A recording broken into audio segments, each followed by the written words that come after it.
बिस्मिल्लाहिर्रहमानिर्रहीम। अस्सलाम वालेकुम students, welcome back to chemistry. आज का हमारा टॉपिक है काइनेटिक्स में factors affecting rate of reaction और कैटालिसिस। हम इन दो टॉपिक्स पे बात करेंगे और इनके कौन से मेन पॉइंट हैं जो हमें मालूम होने चाहिए। ठीक है, सबसे पहली चीज़, which factor effect the rate of reaction. हमें नाम मालूम होने चाहिए कौन कौन सा फैक्टर रेट ऑफ रिएक्शन को इफ़ेक्ट करता है, किस चीज़ पे का रेट ऑफ रिएक्शन पे कोई इफ़ेक्ट नहीं होता।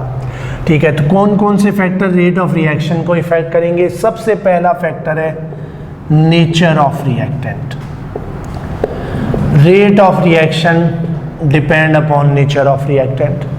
नेचर ऑफ रिएक्टेंट पे रेट ऑफ रिएक्शन डिपेंड करेगा।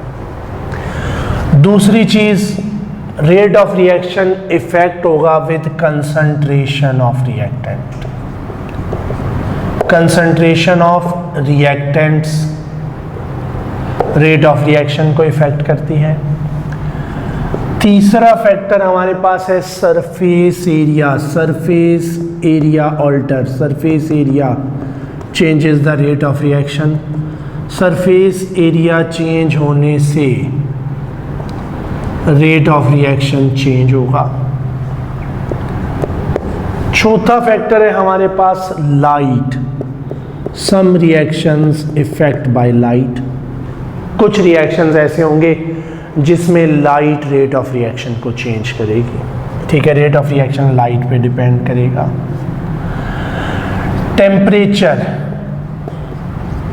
एक फैक्टर है जो कि रेट ऑफ रिएक्शन को अल्टर करेगा। और छठा फैक्टर है हमारे पास catalyst. Catalyst effect the rate of reaction. अब हम वन बाय वन बात करेंगे कि इन फैक्टर्स का क्या इफेक्ट होगा, कौन सी बातें हमें हर एक फैक्टर में मालूम होनी चाहिए। हमने कहा विच factor effect the rate of reaction, nature of reactant, concentration of reactant, surface area, catalyst, temperature and light. अब हम सबसे पहली बात करते हैं नेचर ऑफ रिएक्टेंट की। नेचर ऑफ रिएक्टेंट में हमें सबसे पहली बात मालूम होनी चाहिए कि alkali metal react faster than alkaline earth metals. ठीक है, alkali metals react faster. Alkali metals react faster than alkaline earth metals. और हम कह सकते हैं group 1A react faster then group 2A। 1A fast react करेगा देन 2A। अब ये रिएक्शन, ये जनरल रिएक्टिविटी भी है। रिएक्शन विद वाटर की बात करेंगे तो भी group 1A react faster with water than group 2A। ठीक है, दूसरी चीज, ionic reactions are faster than molecular. Ionic reaction fast होंगे। इनऑर्गेनिक रिएक्शन, इसका मतलब मैं कह सकता हूं inorganic reactions are faster than organic reactions. ठीक है, तो अगर हमारे पास रिएक्शन है विच विल रिएक्ट फास्टर, हम देखेंगे अगर कोई आयोनिक स्पीशी है तो इट विल रिएक्ट फास्टर। तीसरी चीज, अगर हमारे पास आयोनिक रिएक्शन ही है तो neutralisation is faster than displacement. ठीक है, या neutralisation and double displacement is faster reaction than redox reaction. ठीक है, न्यूट्रलाइजेशन एंड डबल डिस्प्लेसमेंट। क्या होगा, न्यूट्रलाइजेशन बहुत फास्ट रिएक्शन है। ठीक है, डबल डिस्प्लेसमेंट बहुत फास्ट रिएक्शन है। ठीक है, तो हम कहेंगे दे आर वेरी फास्ट। उसके बाद अगर हम रिडॉक्स रिएक्शन की बात करें तो redox reactions are slow. Ionic reaction है, redox is slow. Redox reaction slow होगा अगर हम किसी और रिएक्शन से कंपेयर करेंगे। भाई ये कंपेरेटिव है। ठीक है, redox reaction is fast than covalent organic reaction, इनमें स्लो होगा। आयोनिक रिएक्शंस अगर हो रहे हैं और उनमें कोई रिडॉक्स है तो redox is slow than neutralisation, it is slow than double displacement, ठीक है, या डिस्प्लेसमेंट उससे स्लो होगा, ठीक है। उसके बाद बात करते हैं कितना फास्ट होगा। Acid base neutralisation HCl and NaOH react in 10⁻⁻6 seconds. इस न्यूट्रलाइजेशन को 10⁻⁻6 सेकेंड रिक्वायर्ड है for completion at room temperature. Room temperature पे HCl की NaOH के साथ न्यूट्रलाइजेशन करें 10⁻⁻6 सेकेंड में कंप्लीट हो जाती है, ठीक है। तो इतना कम टाइम रिक्वायर्ड है। अब दूसरा फैक्टर है हमारे पास कंसंट्रेशन। कंसंट्रेशन का क्या इफेक्ट होगा।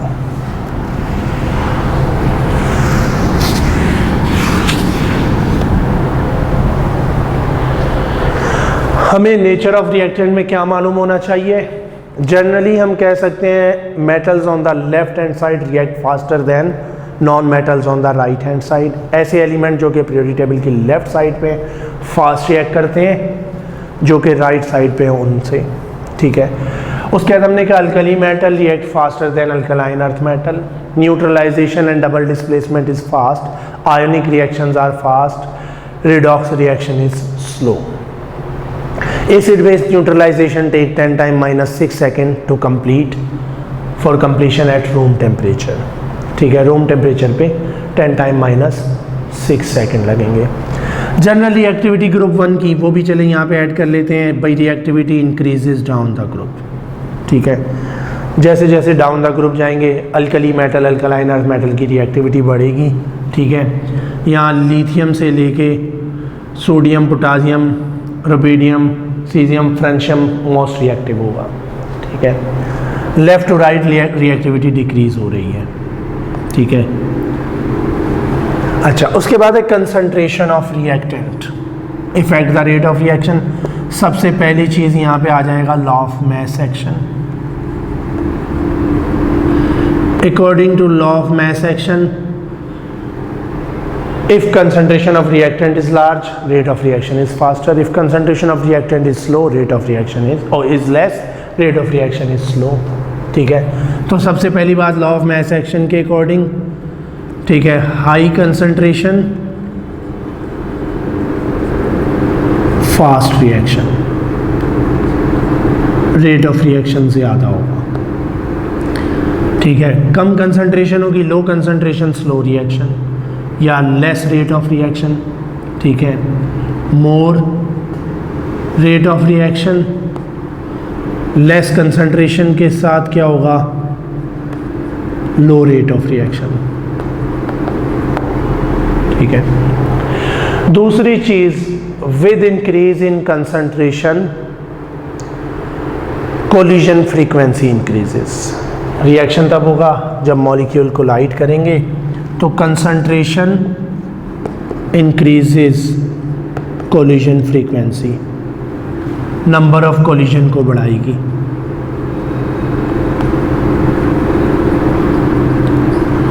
इसलिए रेट ऑफ रिएक्शन बढ़ेगा। More collisions mean more rate of reaction. तीसरी चीज कंसंट्रेशन फॉर गैसियस रिएक्शन, ठीक है। Concentration of gaseous system is increased by increasing pressure। अगर हम गैसियस सिस्टम का प्रेशर इंक्रीज करते हैं कंसंट्रेशन इंक्रीज होती है, रेट ऑफ रिएक्शन भी इंक्रीज होता है। स्टूडेंट्स, नेक्स्ट फैक्टर है हमारे पास सरफेस एरिया, और हमें पता है with increase in surface area, surface area बढ़ेगा, rate of reaction increases. Surface area ज़्यादा होगा, रेट ऑफ रिएक्शन ज़्यादा होगा। पाउडर्ड फॉर्म का सरफेस एरिया ज़्यादा है एज कंपेयर टू फॉइल और block. Large piece, large piece का सरफेस एरिया कम होगा देन फॉइल, मेटल फॉयल से, और फॉयल का सरफेस एरिया कम होगा पाउडर्ड फॉर्म से। तो सबसे ज़्यादा rate of reaction powdered form के साथ, अगर फॉयल और लार्ज पीस है तो फॉयल के साथ ज़्यादा, अगर लार्ज पीस है ठीक है तो सबसे स्लो इसके साथ, दोनों के मुकाबले में। अगर मैं कहूँ रिएक्शन है, एक जगह मैं फॉयल यूज़ करता हूँ, फॉयल का मतलब है मेटल की शीट पेपर लाइक, और लार्ज पीस यूज़ करता हूँ, तो foil will react faster because of large surface area. Powdered form है, powder will react faster because of large surface area, ठीक है। उसके बाद हमारे पास नेक्स्ट फैक्टर था light, light effect rate of reaction, ठीक है। लाइट से ऐसे रिएक्शन का रेट ऑफ रिएक्शन इफेक्ट होगा जो कि ज़ीरो ऑर्डर रिएक्शन होंगे, ठीक है। फोटो केमिकल रिएक्शंस, ऐसे रिएक्शंस को हम फोटोकेमिकल कहेंगे जो कि लाइट के साथ इफेक्ट होंगे। तो photochemical reactions are effected by light, for example reaction of CH4 with Cl2 in ordinary light is slow, in the presence of sunlight it is explosive, ठीक है। सनलाइट की मौजूदगी में एक्सप्लोसिवली रिएक्ट करेगा। तो रेट ऑफ रिएक्शन ऐसे reaction का light से इफेक्ट होगा। उसके बाद है हमारे पास कैटलिस्ट। पहले हम कैटलिस्ट की बात करते हैं, बाद में हम बात करेंगे टेम्परेचर की। Catalyst increases the rate of reaction by lowering the activation energy, does not affect Kc, Kc को इफेक्ट नहीं करता, लो एक्टिवेशन एनर्जी के साथ रेट ऑफ रिएक्शन को बढ़ाता है, वे खुद कंज्यूम नहीं होता। बाकी डिटेल हम थोड़ी देर बाद बात करते हैं। टेम्परेचर का effect, how temperature effect rate of reaction. भाई टेम्परेचर के इफेक्ट में हमें एक थ्योरी पता होनी चाहिए, उसे कहते हैं collision theory. According to collision theory, rate of reaction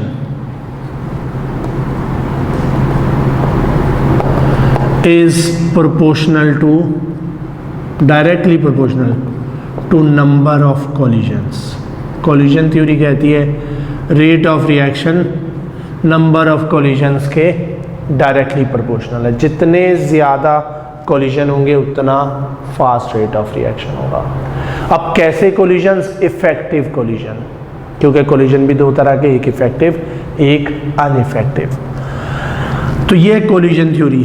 अब रेट ऑफ रिएक्शन का टेम्परेचर पे इफेक्ट हम कोलिजन थ्योरी को भी इसमें इंक्लूड करेंगे। According to collision theory, rate of reaction is directly proportional to number of collision और collision frequency, and collision frequency increases with increase in temperature. तो सबसे पहली चीज़, अगर हम टेम्परेचर बढ़ाएंगे कोलिजन फ्रीक्वेंसी इंक्रीज होगी। Number of collision increases with increase in temperature because kinetic energy, average kinetic energy of molecules increases। Molecule की average kinetic energy क्या होगी? बढ़ेगी एट हाई टेम्परेचर, क्योंकि हमें पता है एवरेज काइनेटिक एनर्जी, हम गैस केमिस्ट्री के पोस्टुलेट्स में पढ़ चुके हैं कि average kinetic energy of gas molecule is directly proportional to absolute temperature. तो with increase in temperature average kinetic energy of molecules increases. अब ये गैस के लिए भी है, सॉलिड के लिए भी है, लिक्विड के लिए भी यही है, ठीक है, कि average kinetic energy increases with increase in temperature. जब काइनेटिक एनर्जी बढ़ेगी, number of collision increases, number of collision increases, rate of reaction increases. दूसरी चीज,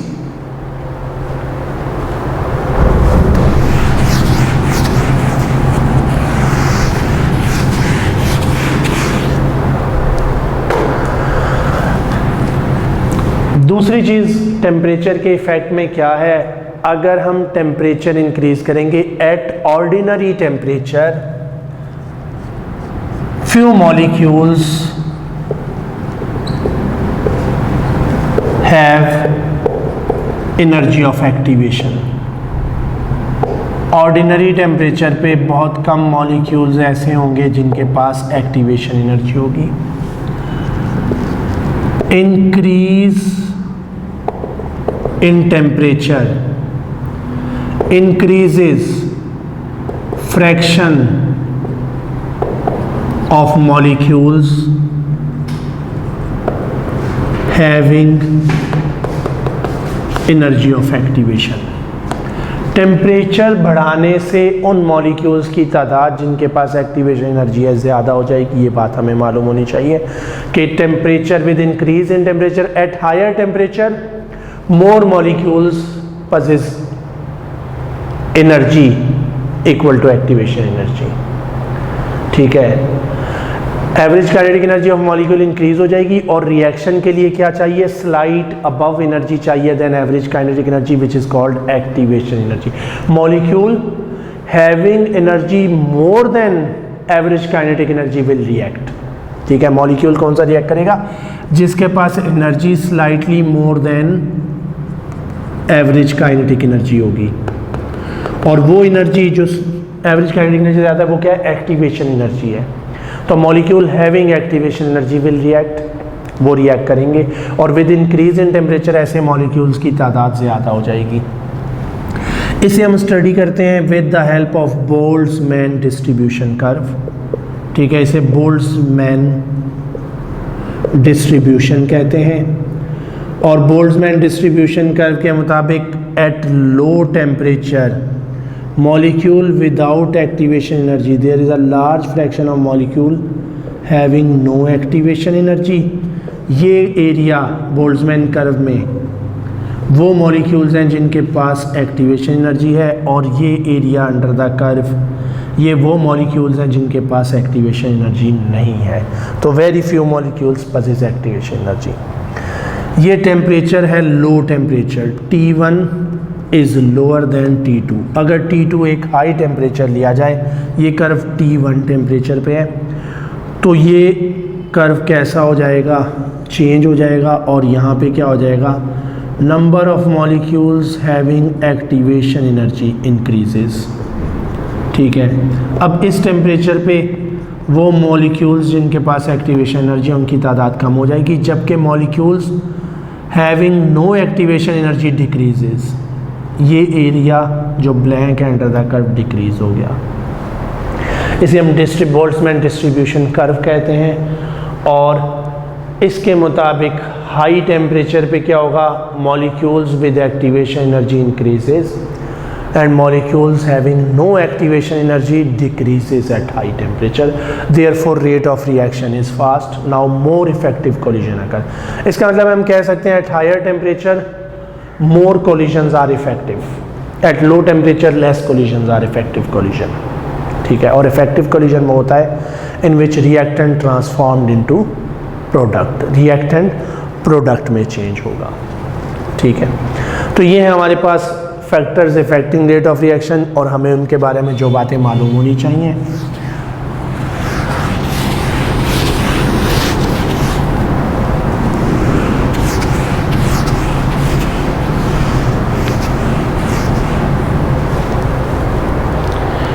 इसके बाद हमें मालूम होना चाहिए, एक इक्वेशन है हमारे पास Arrhenius equation, K is equal to A exponent minus EA over RT। This equation is called Arrhenius equation. Arrhenius equation give relationship between rate of constant and activation energy और टेम्परेचर। ये activation energy, temperature, rate constant के relation को explain करती है, और इसकी मदद से हम एक्टिवेशन एनर्जी कैलकुलेट कर सकते हैं। ठीक है, इसमें K रेट कांस्टेंट है,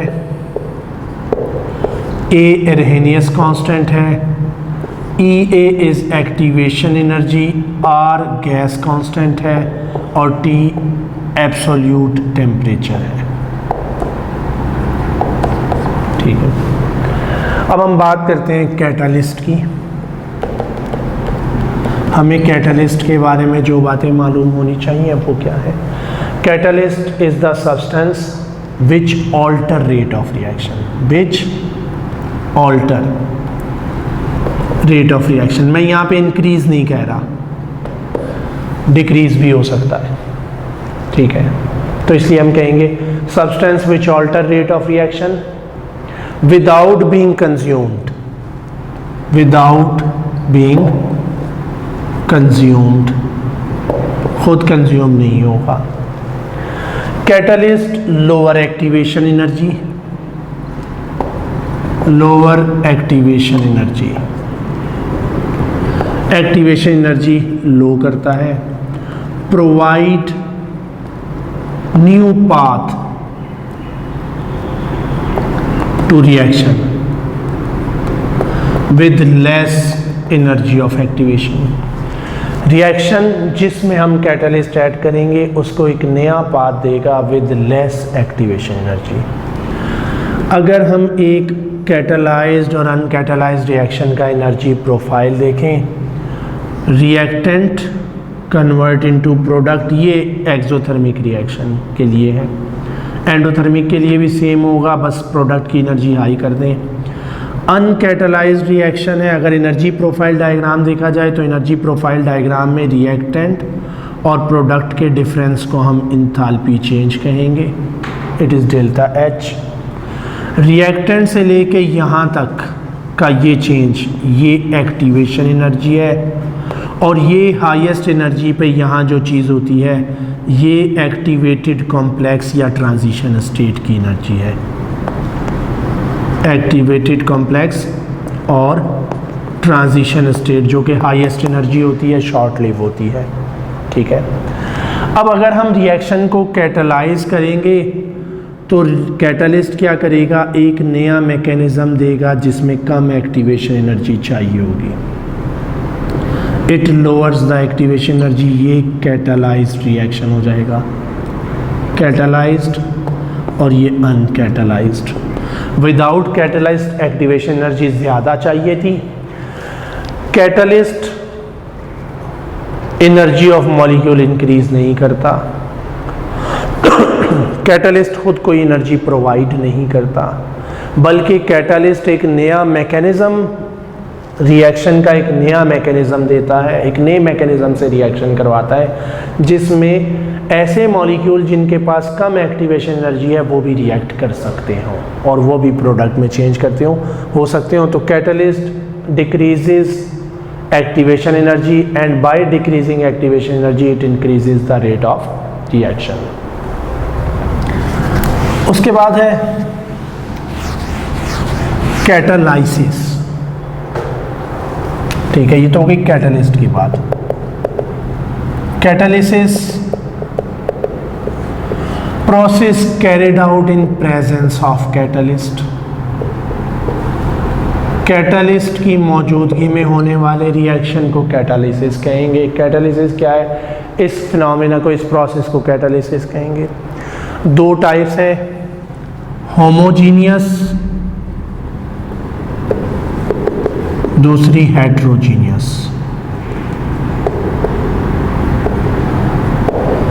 homogeneous reactant and catalyst in same phase. अगर रिएक्टेंट और कैटलिस्ट दोनों का सेम फेज है तो homogeneous. Reactant and catalyst in different phase, heterogeneous catalysis. उसके बाद हमें मालूम होना चाहिए प्रोमोटर, और इसकी एग्जाम्पल प्रोमोटर, और इसे हम कहेंगे कैटलिस्ट ऑफ कैटलिस्ट, और इसे कहेंगे एक्टिवेशन ऑफ कैटलिस्ट या activator. Promoter, catalyst of catalyst, activator या एक्टिवेशन ऑफ कैटलिस्ट एक ही चीज़ है। और किसे हम कहेंगे substance which increases efficiency of catalyst, ऐसी चीज़ जो कि कैटलिस्ट की एफिशिएंसी को बढ़ाए वो प्रमोटर है, उसे हम कैटलिस्ट ऑफ कैटलिस्ट भी कह सकते हैं, उसे हम एक्टिवेटर भी कहते हैं, ठीक है। एग्जाम्पल, हाइड्रोजिनेशन में कैटलिस्ट क्या है, निकल मेटल। कॉपर अगर ऐड करें तो ये इंक्रीज करता है एक्टिविटी ऑफ निकल को, तो कॉपर इज प्रमोटर, कॉपर यहाँ पे प्रमोटर है। अमोनिया सिंथेसिस में, हेबर प्रोसेस में कैटलिस्ट क्या है? आयरन। मेटल ऑक्साइड हम ऐड करते हैं, they act as a promoter और एक्टिवेटर, और we can call them catalyst of catalyst. हम इन्हें कैटलिस्ट ऑफ कैटलिस्ट कह सकते हैं। हमने कहा था हम मेटल ऑक्साइड यूज़ करते हैं, एल्यूमिनियम ऑक्साइड, सिलिकॉन के ऑक्साइड या मैग्नीशियम का oxide, to increase the activity of iron metal. Catalyst in Haber's process for manufacture of ammonia. तो ये क्या है? ये कैटलिस्ट ऑफ कैटलिस्ट हो गया। जी स्टूडेंट्स, हमने बात की एक्टिवेटर और कैटलिस्ट ऑफ कैटलिस्ट, और प्रमोटर क्या है? Which speed up activity of catalyst. इसी तरह हमारे पास नेगेटिव कैटलिस्ट हो सकता है। नेगेटिव कैटलिस्ट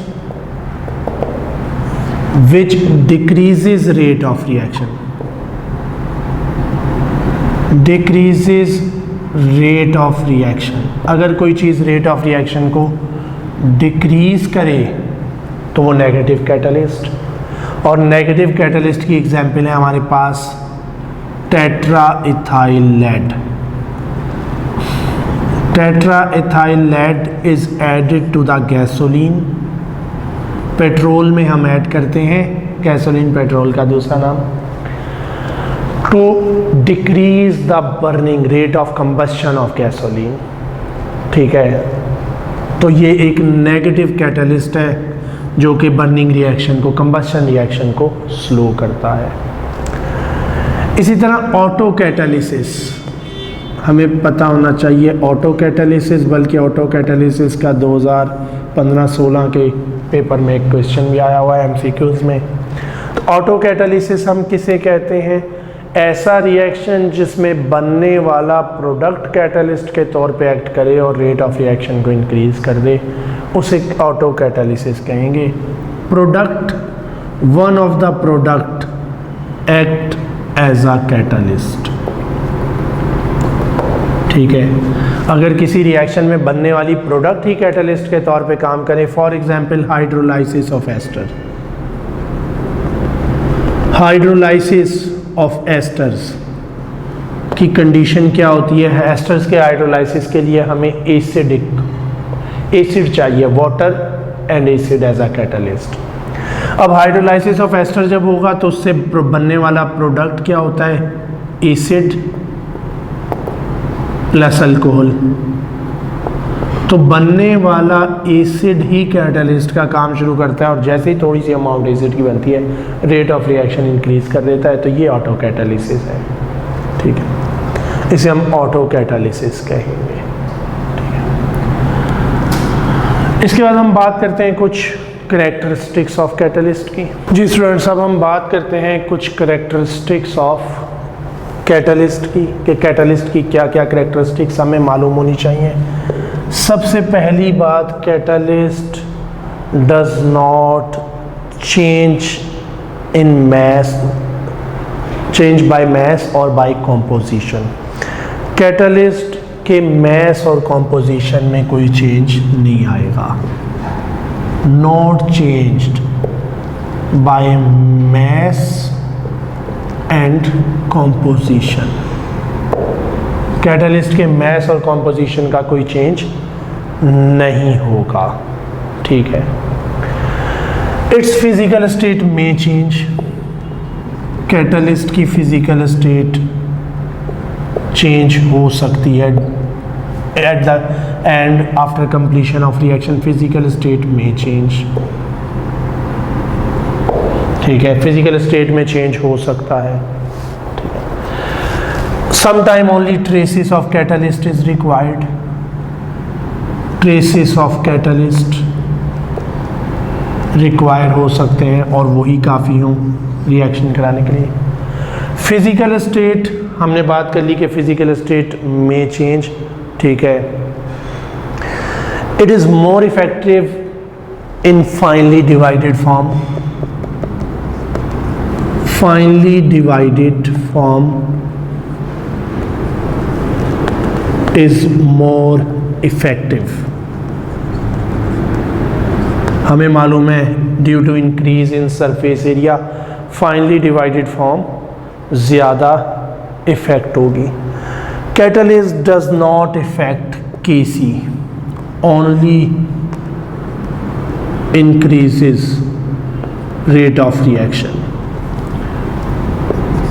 Kc को इफेक्ट नहीं करता, does not affect Kc, only increases rate of reaction. It increases rate of forward and rate of reverse, both reactions. दोनों रिएक्शन का रेट ऑफ रिएक्शन बढ़ाएगा, फॉरवर्ड का भी बढ़ाएगा और रिवर्स का भी बढ़ाएगा. Can not start reaction. Reaction start होने के लिए एक्टिवेशन एनर्जी होनी चाहिए. Catalyst can not start reaction. Catalyst कभी भी रिएक्शन स्टार्ट नहीं करेगा. ठीक है, स्टार्ट नहीं कर सकता. Catalyst are specific, sometime specific है. One catalyst catalyse only one reaction and can not other reaction. ज़रूरी नहीं कि वो दूसरे रिएक्शन को भी कैटलाइज करेगा. ठीक है. Different catalyst may produce different product. Different catalyst may produce different product. different products from same reactants. Same reactant से different product बन सकता है by using different catalyst. ठीक है. Temperature affect the activity of catalyst. Temperature change its physical state. Physical state change करेगा, उससे activity of catalyst effect हो सकती है. टेम्परेचर इफेक्ट करेगा कैटलिस्ट को. और 10वीं चीज़ है poisoning of catalyst. Catalyst is poisoned by addition of other substance. ठीक है, टू ऑल्टर इट्स एक्टिविटी. हम पॉइजन कर सकते हैं. पॉइजनिंग ऑफ कैटलिस्ट क्या है? Addition of other substance to alter or to generally decrease its activity. It is called poisoning of catalyst. कैटलिस्ट की एक्टिविटी को रिड्यूस करना, इसे हम पॉइजनिंग ऑफ कैटलिस्ट कहेंगे. स्टूडेंट्स, नेक्स्ट हम बात करते हैं एंजाइम कैटालिसिस और इसके मेन पॉइंट्स की. सबसे पहले एंजाइम्स आर कॉम्प्लेक्स प्रोटीन्स. ठीक है, क्या चीज़ है? Complex proteins catalyse organic reactions. Organic reactions को कैटालाइज करते हैं इन लिविंग सेल्स. ठीक है, ये हमारे पास एंजाइम कैटालिसिस. तो इसका मतलब they are also called bio catalyst. ठीक है, बायोकेमिकल कैटालिस्ट है जो कि लिविंग सेल्स में रिएक्शन को कैटालाइज करते हैं. Enzymes, many enzymes are isolated and obtained in a crystalline form. Pure crystalline form में आइसोलेट या ऑब्टेन हो चुके हैं. First enzyme was synthesised in laboratory in 1969. 1969 में पहला एंजाइम बनाया गया, लेबोरेटरी में सिंथेसाइज किया गया. एंजाइम्स की एग्जाम्पल हैं हमारे पास एंजाइमेटिक रिएक्शन की. Urease is used for hydrolysis of urea और यूरिया का हाइड्रोलाइसिस प्रोड्यूस करता है अमोनिया एंड कार्बन डाइऑक्साइड. ठीक है, अगर इक्वेशन लिखना चाहें NH2 डबल बॉन्ड हो NH2 plus water produce NH3 and CO2 balance कर लें 2NH3.